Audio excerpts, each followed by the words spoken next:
सतीश नगर एक छोटा सा गांव था।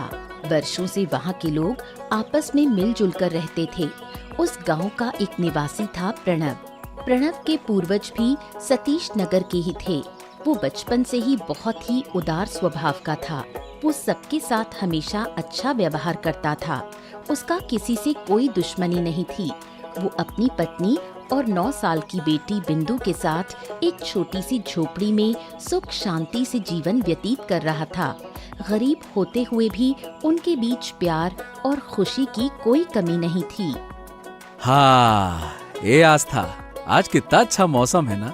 मन तो ऐसा कर रहा है कि घर पर ही रहूं, बढ़िया खाना खाऊं, तुमसे बातें करूं, बिटिया के साथ रहूं और फिर आराम से सो जाऊं। एक दिन की छुट्टी ले लो, मैं कुछ अच्छा बनाऊंगी। सब मिलकर साथ में खाना खाएंगे। अरे मन तो मुझे भी है, लेकिन काम पर गए बिना कोई उपाय ही नहीं है। अभी अभी बिटिया का स्कूल में दाखिला करवाया है। अब काम मन लगाकर करना होगा, ऐसे काम नहीं चलेगा। जब तुम कह रहे हो तो मैं नहीं रोकूंगी, लेकिन कोशिश करना कि आज रात जल्दी घर लौट आओ। हर दिन देर से लौटते हो, साथ में खाना हो ही नहीं पाता। चलो ठीक है, मैं कोशिश करता हूँ कि रात में जल्दी आ जाऊं। चलो आस्था, अब मैं चलता हूँ। और हाँ, शायद दोपहर में मुझे समय ना मिले, तुम जाकर बिंदु को स्कूल से ले आना, ठीक है ना? ठीक है, तुम चिंता मत करो, मैं समय पर जाकर उसे ले आऊंगी। ये तुम रखो और सुनो। पैसे क्यों दे रहे हो? कुछ लाना है क्या? बिंदु स्कूल से निकलकर कुछ खाने पीने की जिद करेगी तो उसे जो चाहिए इन पैसों से ले देना, है ना? तुम उसकी हर जिद पूरी कर करके उसे सिर चढ़ा रहे हो। उसकी वजह से वो बहुत जिद्दी होती जा रही है। अरे आस्था, एक ही तो हमारी बिटिया है। अगर उसकी चाह पूरी नहीं करूंगा तो किसकी करूंगा? चलो, अब देर हो रही है, मैं निकलता हूँ, है ना? प्रणव पत्नी को विदा कहकर अपने काम के लिए निकल पड़ा। गांव में एक ही किराने की दुकान थी। वो दुकान मुरली नाम का दुकानदार चलाता था। मुरली एक लालची किस्म का इंसान था। जिसके पास पैसे होते उससे वो बहुत सम्मान से बात करता, और जो गरीब होता उसके साथ बहुत बुरा व्यवहार करता। गांव का एक गरीब किसान था आनंद। मुरली हमेशा आनंद से खराब तरीके से ही पेश आता था। हाँ, कैसे हो मुरली? राम राम। सब ठीक ठाक चल रहा है ना? सब मजे में? अरे इतनी बातों की कोई जरूरत नहीं है। मैं कैसा हूँ, क्या हूँ, इससे तुम्हारा क्या लेना देना? क्या लेने आए हो वो बताओ, मुद्दे की बात करो। अरे भाई, ऐसे क्यों बात करते हो? मैंने तो बस एक सामान्य रूप से पूछा, हाल चाल के लिए। अरे हाल चाल क्या? हम दोस्त हैं जो तुमको मैं अपना हाल और चाल बताऊं? हैं? क्यों बताऊं मैं तुमको, बताओ। ठीक है भाई, ठीक है, मेरी गलती। अच्छा, 1 किलो दाल और 2 दर्जन अंडे दे दो। तेरे पास तो पहले से ही पुराने 15 रुपए बाकी हैं। आज वो पैसे दोगे क्या? हैं? हाँ हाँ हाँ हाँ, मैंने कहा था ना कि पैसे देकर अपनी घड़ी ले जाऊंगा। आज मैं सब चुका दूंगा, चिंता ना करो। मुरली आनंद को सामान देता है, लेकिन जब पैसे गिनता है तो पाता है कि आनंद के पास 8 रुपए कम हैं। अरे पिछली बार भी 15 रुपए कम दिए थे और घड़ी ले गए थे। अब इस बार भी 8 रुपए कम हैं। अरे मुरली भाई, मुझे सच में पता नहीं चला कि पैसे कैसे कम हैं। चलो ठीक है, कोई बात नहीं। अगली बार आऊंगा तो 8 रुपए और ऊपर के दे दूंगा। चिंता मत करो, मैं चुका दूंगा, कहीं भाग नहीं जाऊंगा। अरे भाग नहीं जाओगे, लेकिन दे भी तो नहीं रहे। सीधी बात है भैया, अब बहाने नहीं चलने वाले। अभी के अभी पूरे पैसे दो, वरना एक भी सामान नहीं मिलेगा। हाँ। अरे इतनी सी बात पर क्यों गुस्सा करते हो मुरली भाई? 200 रुपए का सामान लिया है, बस 8 रुपए ही तो कम है। हाँ, मुझे कुछ नहीं सुनना। जब तक पूरे पैसे नहीं दोगे कोई सामान नहीं मिलेगा, सीधी बात है। आनंद ने बहुत विनती की, लेकिन मुरली ने उसे कुछ नहीं दिया। दुखी होकर आनंद बिना सामान लिए लौट गया। गांव में एक बड़ा कपड़ा कारखाना था, जिसके मालिक थे किशनलाल। किशनलाल एक बुजुर्ग व्यक्ति थे। जीवन भर की मेहनत के बाद उन्होंने ये कारखाना खड़ा किया था। लेकिन उम्र की वजह से अब वो खुद सब कुछ नहीं संभाल पाते थे। इसलिए उन्होंने प्रणव को अपने कारखाने की देखरेख और हिसाब किताब की जिम्मेदारी दे दी थी, क्योंकि उन्हें प्रणव पर अंधा विश्वास था।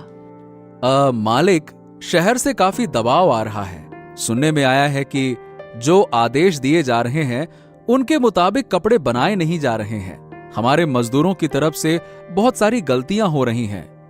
अरे ये तो चिंता की बात है। अगर हमारे मजदूर ठीक से काम नहीं करेंगे तो शहर में हमारी बदनामी होगी। वहाँ के व्यापारी हमारे साथ काम करना बंद कर देंगे। नहीं नहीं नहीं नहीं, ये ठीक नहीं है। हाँ, मुझे पता है ये ठीक नहीं है।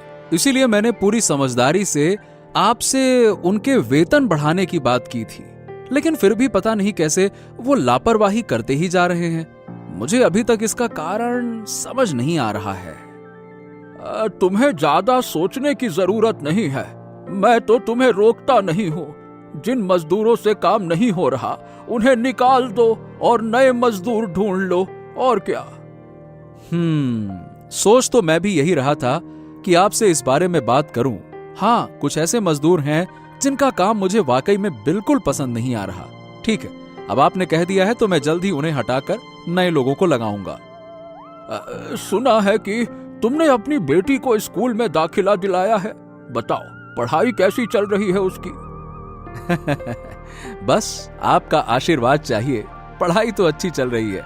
अब एक ही बेटी है, उसी के लिए सारे सपने हैं, उसी के लिए सारी जिंदगी है अब। मुझे पूरा विश्वास है कि तुम्हारी मेहनत एक दिन जरूर रंग लाएगी। अच्छा, कल का पूरा हिसाब मैंने मिला लिया है, लेकिन आप एक बार देख लीजिए। ये रहा। तुमने देख लिया तो मेरे देखने की कोई जरूरत नहीं है। मुझे तुम पर पूरा भरोसा है। हाँ।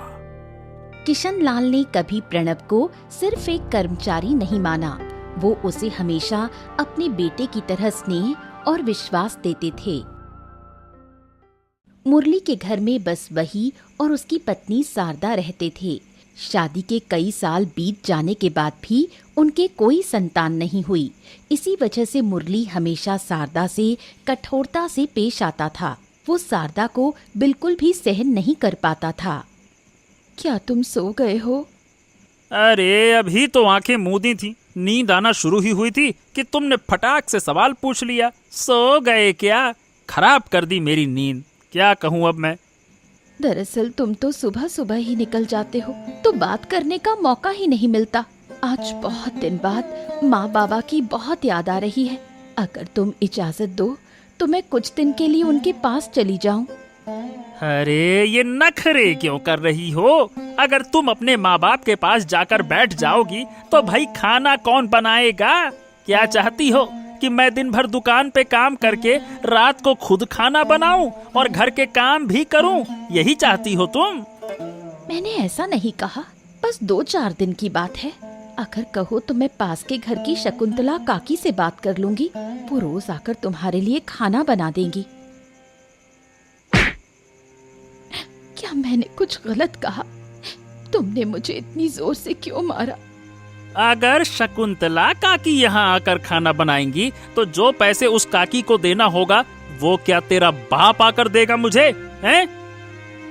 मैं तो बस माँ बाप से मिलने जाना चाहती थी। क्या इसलिए मुझ पर हाथ उठाओगे? 100 बार उठाऊंगा। अरे तुम्हारे माँ बाप के पास जाना तो दूर, तुम इस घर की दहलीज भी पार नहीं कर पाओगी। और अगर दोबारा इस बारे में बात करने आई तो सिर्फ मारूंगा नहीं, टांगे तोड़ दूंगा। बात करती है।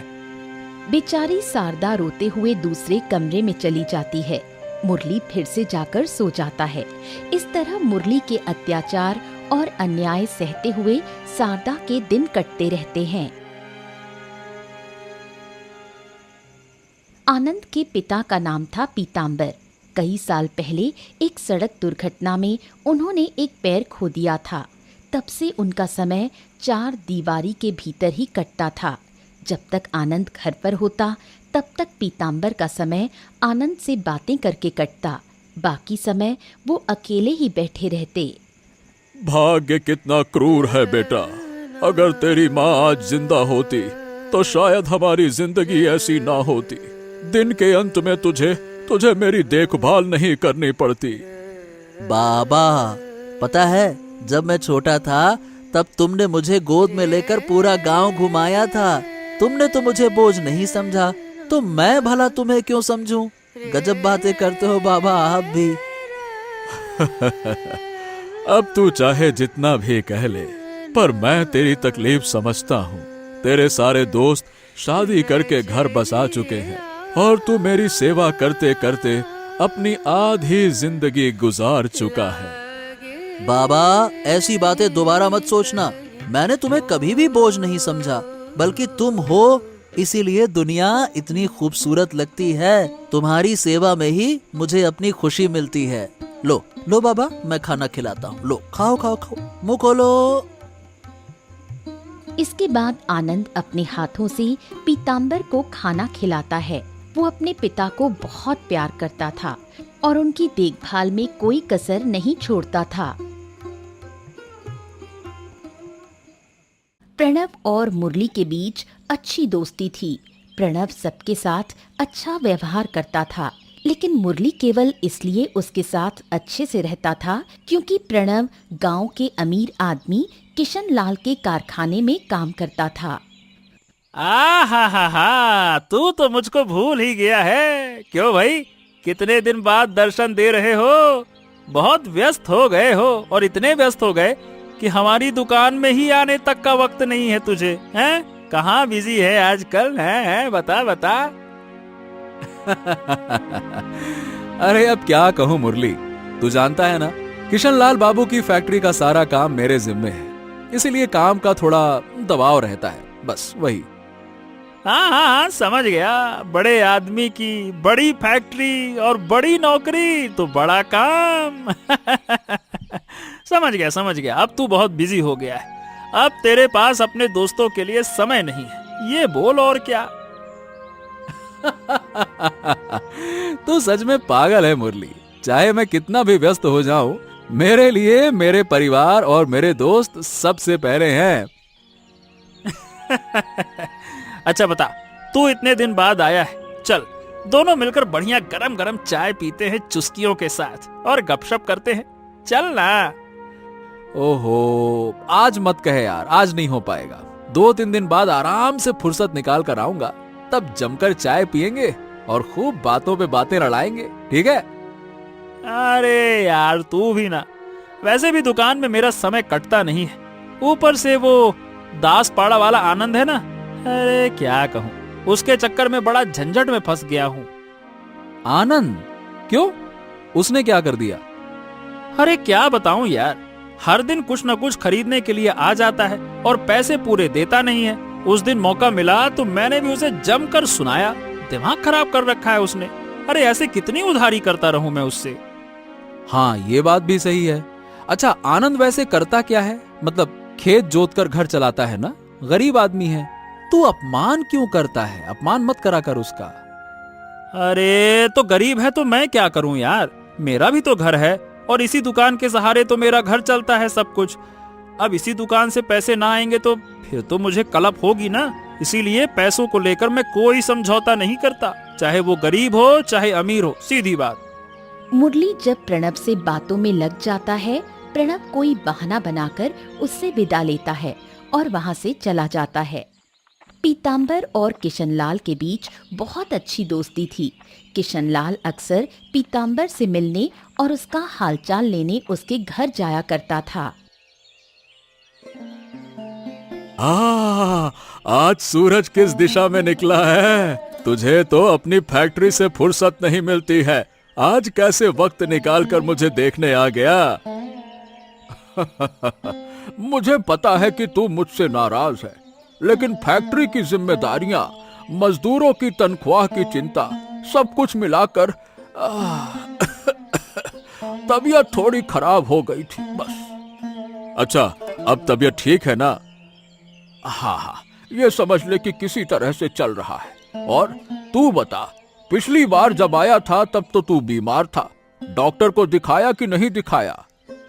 अरे मैं डॉक्टर के पास नहीं जाना चाहता था, लेकिन मेरा बेटा बहुत जिद्दी है। जब तक डॉक्टर से इलाज नहीं करवाया तब तक उसने मुझे छोड़ा ही नहीं। वाह वाह वाह, क्या बात है। सच में तू बहुत किस्मत वाला है जो तुझे आनंद जैसा बेटा मिला है। अरे भाई, आजकल के जमाने में जहाँ माँ बाप की परवाह नहीं करते बच्चे, वहां पे देख तेरा बेटा तेरा कितना ध्यान रखता है। ये बात तो सही है, मेरा बेटा बहुत अच्छा है। मेरी किस्मत तो वाकई में अच्छी है, लेकिन मेरे बेटे की किस्मत खराब है जो उसे मेरे जैसा बाप मिला। मैं कभी उसके लिए एक अच्छा पिता नहीं बन पाया। ऊपर से अब इस अपाहिज शरीर के साथ उस पर बोझ बनकर बैठा हूँ। ओहो, तू ऐसा क्यों सोचता है? हाथ से तो किस्मत में लिखे होते हैं, इसमें तेरा कोई दोष नहीं। और आनंद तुझसे बहुत प्यार करता है, तेरा आदर करता है। मुझे नहीं लगता कि उसने कभी तुझे बोझ समझा है। जानता है मित्र, इंसान की जिंदगी का सबसे बुरा पल कौन सा होता है? जब हर पल उसे ये याद दिलाता है कि वो अपने ही बच्चों पर बोझ बन गया है। खुद को बहुत नाकाम महसूस करता हूं मैं मित्र। अरे, तू बेवजह खुद को दोष दे रहा है। इसमें तेरा कोई कसूर नहीं है और बेटे का फर्ज होता है माता पिता की सेवा करना, और आनंद ये फर्ज बखूबी निभा रहा है। इसमें खुश होना चाहिए, तू दुखी हो रहा है। पीताम्बर अपने जीवन के दुख किशनलाल से बांटता है और किशनलाल उसे ढाढ़स बंधाता है। मुरली हमेशा आनंद से बुरा बर्ताव करता था, लेकिन उसकी पत्नी शारदा का आनंद के साथ बहुत अच्छा रिश्ता था। शारदा आनंद को दादा कहकर बुलाती थी।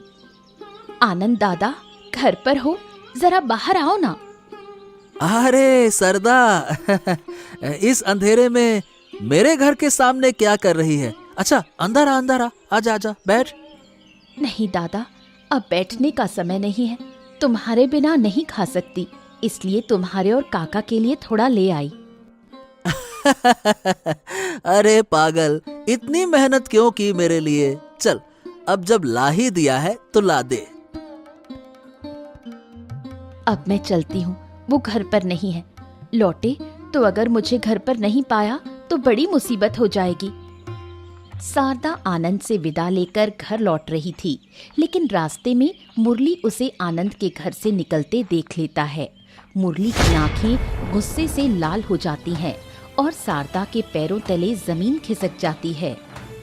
अरियो सरदा, तू इस अंधेरे में शाम को आनंद के घर क्यों गई थी?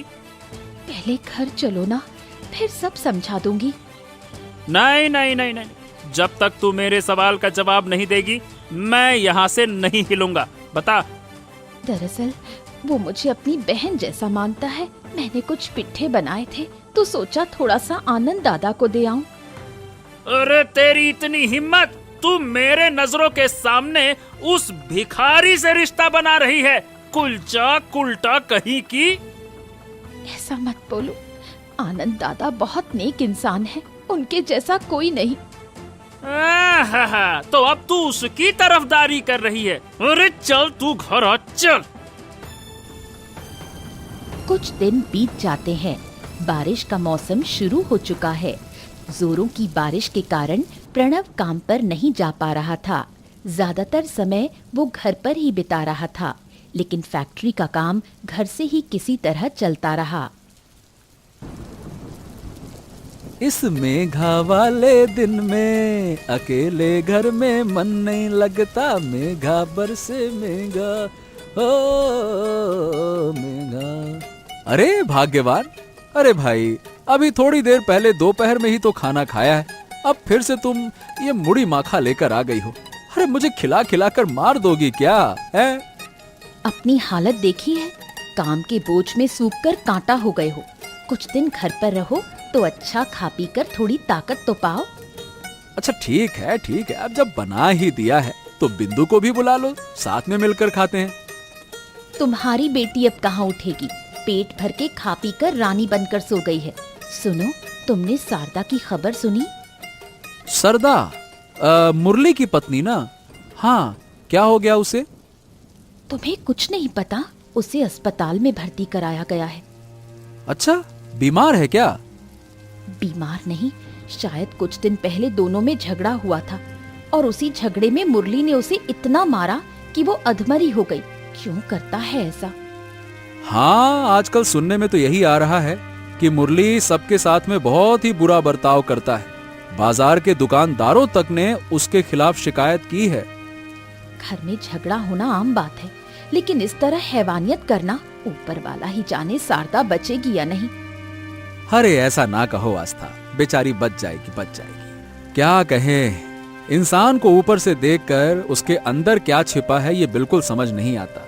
अब देखो मुरली को, कई लोग बाहर से अच्छे लगते हैं लेकिन अंदर एक दरिंदा छिपा होता है। तुम्हारा दोस्त मुरली भी दिन ब दिन उन्हीं दरिंदों की फहरिस्त में शामिल होता जा रहा है। वो दोनों बारिश की फुहारें देखते हैं, लेकिन दिल में शारदा की चिंता बनी रहती है। एक दिन किशनलाल बाजार गया। मुरली उसे देखते ही सामने आ खड़ा हुआ, लेकिन किशनलाल मुरली को देखकर चिढ़ गया, क्योंकि मुरली किशनलाल का बहुत ही नापसंद व्यक्ति था। लेकिन किशनलाल की अपार दौलत के कारण लालची मुरली हमेशा उसकी खुशामद करने की कोशिश करता रहता। प्रणाम किशनलाल बाबू, प्रणाम प्रणाम। आज आप इस बाजार में आए हैं, आपको देखकर तो मैं खुद को धन्य समझ रहा हूँ।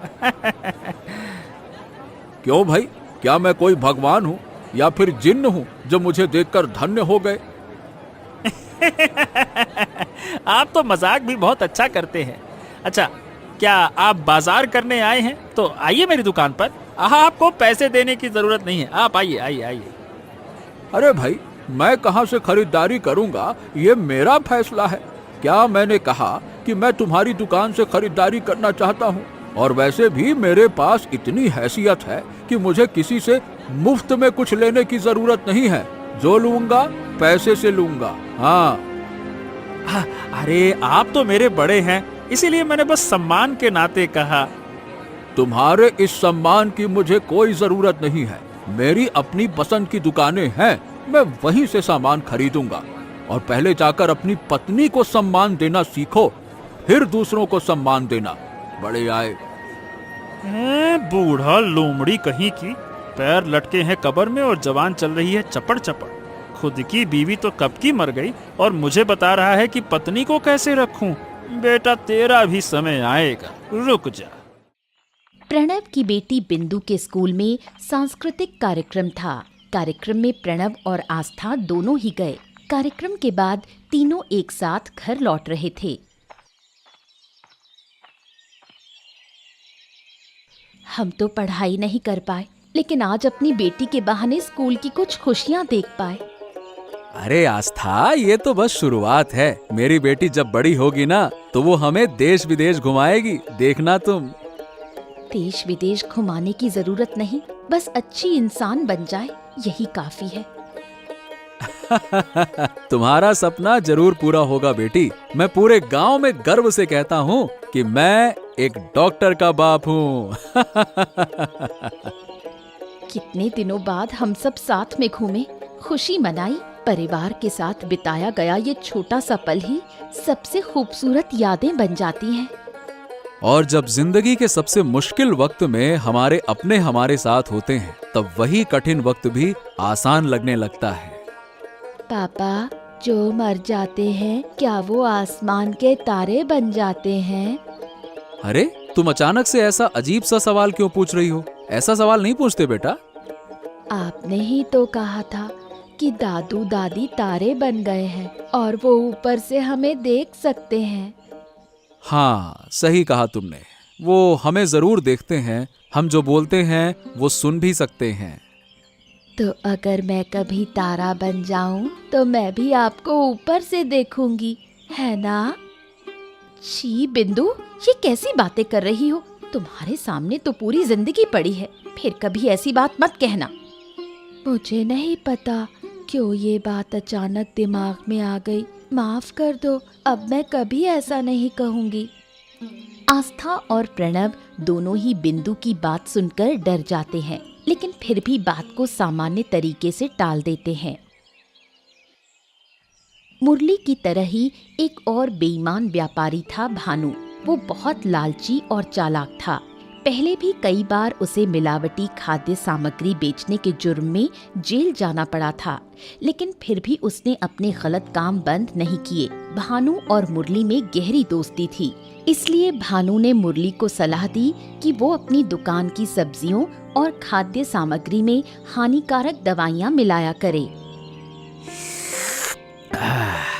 मेरी बात सुन, तू जो काम बता रहा है वो बहुत खतरनाक है। तू खुद कुछ दिन पहले इसी चक्कर में पुलिस के हाथों पकड़ा गया था। अगर मुझे भी थाने जाना पड़ा तो मेरी तो सारी इज्जत चली जाएगी, समझ रहा है ना? अरे अरे, मैं तुझे कब से क्या समझा रहा हूँ, तू कुछ समझ ही नहीं रहा। हाँ, मैं जेल गया था, लेकिन सिर्फ 3 दिन में छूट के भी तो आ गया। पैसा खिलाया, पुलिस ने मुझे निर्दोष घोषित कर दिया, हो गया।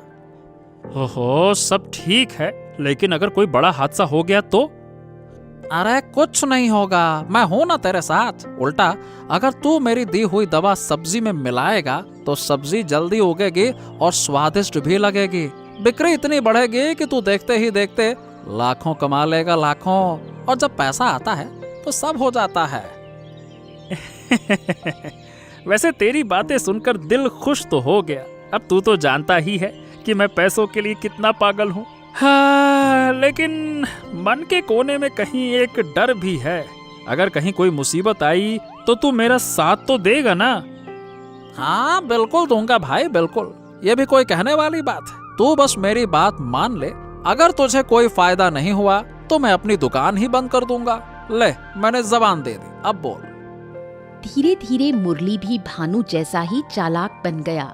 वो रोजाना अपनी सब्जियों और खाद्य सामग्री में हानिकारक दवाएं मिलाने लगा ताकि उनका स्वाद और तेजी से बढ़े। जैसा भानु ने कहा था वैसा ही हुआ। मुरली की दुकान पर ग्राहकों की भीड़ लगने लगी। एक तरफ मुरली मिलावटी खाने का सामान बेचकर खूब पैसा कमा रहा था, दूसरी तरफ उसी मिलावटी खाने से गांव के छोटे बड़े कई लोग बीमार पड़ने लगे थे। उन्हीं में से एक था पीताम्बर। अचानक उसके पेट में जबरदस्त दर्द हुआ और फिर धीरे धीरे उसकी तबीयत बिगड़ने लगी। बहुत इलाज करवाने के बाद भी वो ठीक न हो पाया। अपने प्रिय दोस्त की तबीयत की खबर पाकर किशनलाल उसे देखने दौड़ा चला आया। अरे ये अचानक से गांव में पता नहीं कौन सी महामारी फैल गई है, कुछ समझ नहीं आ रहा है। अस्पतालों में एक भी जगह खाली नहीं है। बच्चों से लेकर बूढ़े तक सबको पेट की भयंकर समस्या हो रही है। कोई डॉक्टर नहीं छोड़ा, कितनी कोशिश की, लेकिन पापा की हालत में कोई सुधार ही नहीं हो रहा। कई दिनों से ठीक से खाना भी नहीं खा पा रहे हैं बेचारे। हाँ भाई, अब तो खाने पीने में बहुत सावधानी बरतनी होगी। पेट की बीमारी शायद खाने से ही हो रही है, मुझे तो यही लग रहा है। हाँ, मुझे भी यही लग रहा है कि मेरे दिन अब पूरे हो गए हैं। अब मेरे पास ज्यादा समय नहीं है, तुम लोग मुझसे विदा ले लो। अरे अरे अरे अरे, ऐसी बातें मत कर भाई। मैं और आनंद तुझे कोलकाता लेकर चलेंगे, वहाँ तुझे और अच्छे डॉक्टर से दिखाएंगे, इलाज करवाएंगे। मैं डॉक्टर से भी बात कर चुका हूँ, लेकिन उन्होंने कहा है कि पापा की जो हालत है उसमें शहर जाकर भी ज्यादा उम्मीद नहीं है।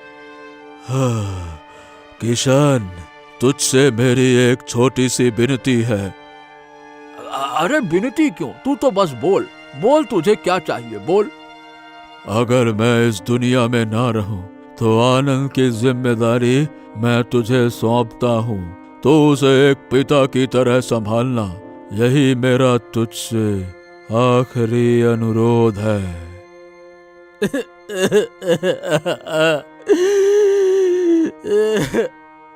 समय बीतता गया और पीताम्बर की हालत और खराब होती गई। अंत में बहुत संघर्ष के बाद पीताम्बर मौत के सामने हार मान गया। आनंद के सिर से आखिरी छाया भी उठ गई और पीताम्बर इस दुनिया को अलविदा कह गया। पीताम्बर की मृत्यु के कुछ ही दिनों बाद ठीक उसी तरह प्रणव की बेटी बिंदु बीमार पड़ गई। गांव के डॉक्टरों को दिखाने के बाद भी जब कोई असर नहीं हुआ तो प्रणव उसे शहर के डॉक्टरों को दिखाने ले गया, लेकिन वहां भी कोई विशेष लाभ नहीं हुआ। बिंदु की हालत भी दिन ब दिन पीतांबर जैसी होती गई। प्रणव और आस्था दोनों टूट चुके थे। कई दिनों से बच्ची सिर्फ पानी पी रही है, कुछ भी नहीं खा रही। ऐसे में वो और भी कमजोर होती जा रही है। मुझे बहुत डर लग रहा है। मैं डॉक्टर से बहुत विनती कर चुका हूँ आस्था, वो अपनी तरफ से पूरी कोशिश कर रहे हैं, लेकिन वो भी समझ नहीं पा रहे हैं कि अचानक से ऐसा क्या हो गया है। जैसे कोई नया अभिशाप आ गया है हमारे जीवन में। अब हम क्या करेंगे? आस्था शांत हो जाओ, ऊपर वाले पर भरोसा रखो। इतनी आसानी से हार नहीं मान सकते हैं। मैं अपनी पूरी जान लगा दूंगा, लेकिन अपनी बेटी को ठीक करके रहूंगा, चाहे कुछ भी हो जाए। मैं ऐसे नहीं जाने दूंगा। माँ पापा, मेरे हाथ थोड़ी देर के लिए और पकड़ कर रखो, मुझे बहुत तकलीफ हो रही है। पापा, मैं तारों के देश में तुम्हारा इंतजार करूंगी, तुम आओगे ना? नहीं बेटा, नहीं नहीं नहीं, ऐसा मत कहो। तुम जल्दी ठीक हो जाओगी, घर लौटकर फिर से खेलोगी, पढ़ाई करोगी, हमसे बातें करोगी और बड़ी होकर डॉक्टर बनोगी। तुम्हारे लिए एक बहुत खूबसूरत जीवन इंतजार कर रहा है बेटा, ऐसा ना कहो बेटा। माँ पापा, तुम लोग खुश रहना। मैं जल्दी ही उस देश में तुम्हारा इंतजार करूंगी। मैं तारा बनकर तुम्हें देखूंगी। अचानक बिंदु की आंखें बंद हो जाती हैं। प्रणव और आस्था उसे बार बार पुकारते हैं, लेकिन कोई जवाब नहीं मिलता। वो समझ जाते हैं कि बिंदु अब इस दुनिया में नहीं रही। सारी उम्मीदों को तोड़कर बिंदु दुनिया से विदा ले लेती है। प्रणव और आस्था अपनी मृत बेटी को लेकर गांव लौटते हैं और उसका अंतिम संस्कार करते हैं। बिंदु की मृत्यु के बाद पूरे गांव में दुख का साया छा गया। एक एक करके कई लोग मरने लगे। ये सब एक सामान्य महामारी जैसा लग रहा था, लेकिन किशन लाल को कुछ शक हुआ। वो पुलिस और कुछ डॉक्टरों से बात करता है और उनसे अच्छे से जांच करने की विनती करता है। जांच में पता चलता है कि जिन लोगों की मौत हुई उनके शरीर में एक जहरीला रसायन पाया गया। किशन लाल का शक सही साबित होता है। पुलिस और सख्ती से जांच शुरू करती है और आखिरकार मुरली पर शक जमता है। मुरली बुरा हो सकता है, लेकिन इतना घिनौना काम करेगा ये तो मुझे भी नहीं लगता। हाँ प्रणव, लेकिन कल पुलिस उसके घर और दुकान पर छापा मारेगी, तभी सच्चाई सामने आएगी। अगर सच में उसने ऐसा कुछ किया है तो जो सजा उसे मिलेगी वो भी कम होगी। अगली सुबह पुलिस मुरली के घर और दुकान को घेर लेती है। तलाशी में पुलिस को उसके घर से एक रासायनिक दवा की बोतल मिलती है, वही रसायन जो मरे हुए गांव वालों के शरीर में पाया गया था। पापा, मैं तारा बनकर तुम्हें देखूंगी, तारों के देश में तुम्हारा इंतजार करूंगी, तुम आओगे ना? आऊंगा बेटा, आऊंगा, बहुत जल्द तुम्हारे पास आऊंगा।